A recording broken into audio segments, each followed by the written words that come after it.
Hello and welcome to Emma's ESL English.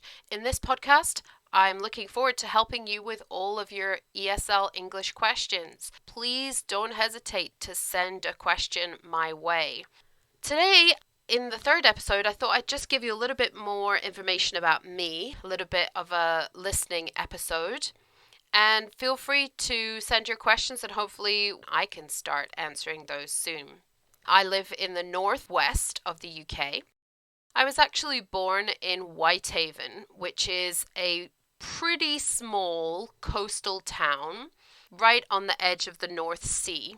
On a good day, we can look out and see the Isle of Man. We can't see all the way to Ireland, but almost.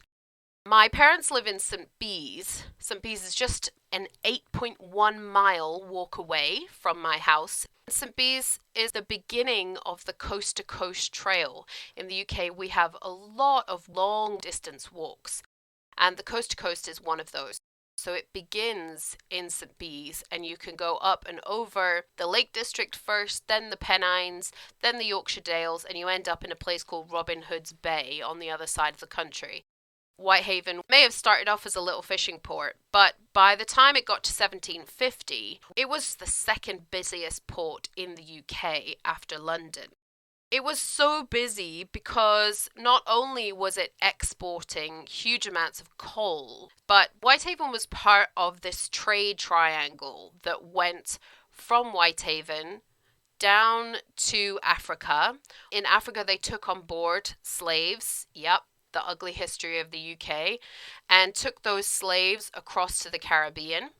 And then in the Caribbean, they took on tobacco, rum, sugar, and brought that back to Whitehaven. This was a very, very lucrative trade triangle and made a huge amount of money for a lot of people who based themselves out of Whitehaven. To be honest, the people of Whitehaven didn't make that much out of it. Most of the native people of Whitehaven were stuck being coal miners. It's a really beautiful town. It's also a really interesting and kind of cool place to live. The only downside is we're in the northwest of the UK, which means we get a lot of weather here. Just 30 to 40 minutes away from Whitehaven is the Lake District. The Lake District is a national park, and some of you may have heard of the Lake District before. It's actually a really interesting area with a lot of history. You can go for a walk in the Lake District. It's also home to sailing and fell running. The mountains of the Lake District are called fells, and if you like running up and down mountains, the Lake District is the place for you. There's also a lot of rock climbing, and cycling is now a really big pastime in the Lake District. The Lake District is famous, of course, first and foremost for its beauty. Even back in the 1700s, when Whitehaven was at its peak, the Lake District was very, very famous, and there were people who were going there to enjoy the countryside. One of the most famous of these that I'm sure at least some of you will have heard of is Wordsworth. William Wordsworth moved with his sister to live in Grasmere in the middle of the Lake District. One of the most famous of Wordsworth's poems is about daffodils. That is based on a walk that he and his sister took through Grasmere and Rydal Water. Across the UK, flowers are a very strong indicator of the time of year. For example, we know that spring is coming when the snowdrops arrive. They are tiny white flowers. After the snowdrops, we have daffodils, and after the daffodils, we have bluebells. Each of those flowers is very pretty and tends to come in a bit of a crowd. They're pretty easy to spot and very beautiful when you see a bunch of them all together. And this is what Wordsworth and his sister saw on that day, a whole host of golden daffodils on the side of the lake. A lot of his poetry was inspired by his walks through the Lake District with his sister. The next most important person, and in my opinion, the coolest person to come out of the Lake District was Beatrix Potter. I would be very shocked if there is anybody listening who has never heard of Peter Rabbit, or at the very least seen Peter Rabbit.